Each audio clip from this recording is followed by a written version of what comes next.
So what we have here is we're gonna do a little taste test here of the exclusive um, Goldfish Harry Potter, which is also butterbeer flavored, and we're gonna do a little taste test.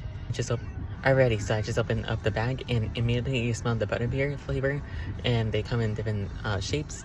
This was a little Goldfish, and we're gonna do a little taste test. So yeah, cheers.